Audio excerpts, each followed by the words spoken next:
Dans le chapitre 6, Blondine se réveille après sa première nuit dans le château de Bonnebiche et de Beauminon et elle se trouve bizarre en fait. Il y a quelque chose qui n'est pas comme d'habitude et puis elle a des souvenirs de choses qu'elle n'a jamais fait. Il y a quelque chose qui va pas, donc elle va se voir dans le miroir et là elle s'aperçoit qu'elle n'est plus du tout une petite fille de 7 ans mais qu'elle a grandi et qu'elle est devenue une magnifique jeune fille. Ses cheveux ont poussé jusqu'à toucher ses pieds.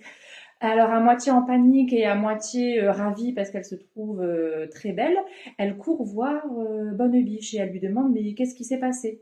Et là, Bonnebiche lui explique que grâce à ses pouvoirs, elle l'a endormi pendant 7 ans pour lui éviter l'ennui d'apprendre en fait. Parce que pendant qu'elle dormait, du coup, Bonnebiche et Beauminon lui ont appris à lire, à écrire, à chanter, à jouer du piano, mais aussi de la harpe, à dessiner, à peindre. Il y a 7 ans qui se sont passés, elle a 14 ans, elle est devenue magnifique et elle sait faire tout un tas de choses qu'elle ne savait pas faire avant. Elle est ravie, donc elle remercie Bonnebiche et Beauminon, mais elle est aussi inquiète. Mon père, est-ce qu'il est toujours triste? Est-ce qu'il pense toujours à moi? Que devient mon père, le roi Bénin?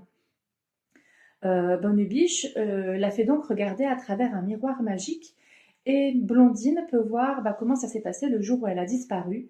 Il y a la reine Fourbette qui est rentrée voir le roi Bénin et qui lui a dit que Blondine avait insisté pour conduire la voiture tirée par les autruches, qu'elle avait perdu le contrôle et que les autruches l'avaient conduite dans la forêt des Lilas et qu'elle s'était perdue. Le roi, il est devenu fou de chagrin, il a voulu aller dans la forêt des Lilas pour la récupérer. Bien sûr, tout le monde l'en a empêché, sinon il serait resté bloqué dedans avec elle. Il a pleuré, il a pleuré, il a pleuré. Et ensuite, Bonnebiche montre à Blondine comment est son père aujourd'hui. Et là, elle voit le roi qui a vieilli, ses cheveux sont devenus blancs, et il a toujours un petit portrait d'elle à la main qu'il regarde en étant très triste. Et en fait, Blondine, elle s'étonne que son père y soit seul, mais où est la reine Fourbette? Où est la princesse Brunette?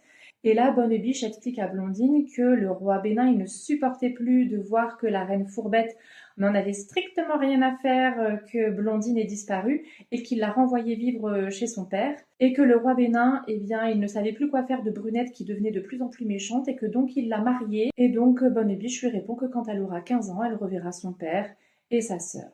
Et donc Blondine continue de vivre dans le château de Bonnebiche avec Beauminon. Elle ne s'ennuie pas parce que maintenant elle sait faire tout un tas de choses. Et elle part souvent faire des promenades dans le parc du château avec Beauminon. Et le paysage est magnifique. Mais son regard est très souvent attiré vers la forêt, où il y a des oiseaux, des écureuils, des fleurs, et elle a très envie d'y aller. Mais Bonnebiche lui a strictement interdit d'y aller parce qu'elle lui dit que la forêt est dangereuse et qu'elle ne doit surtout pas y entrer.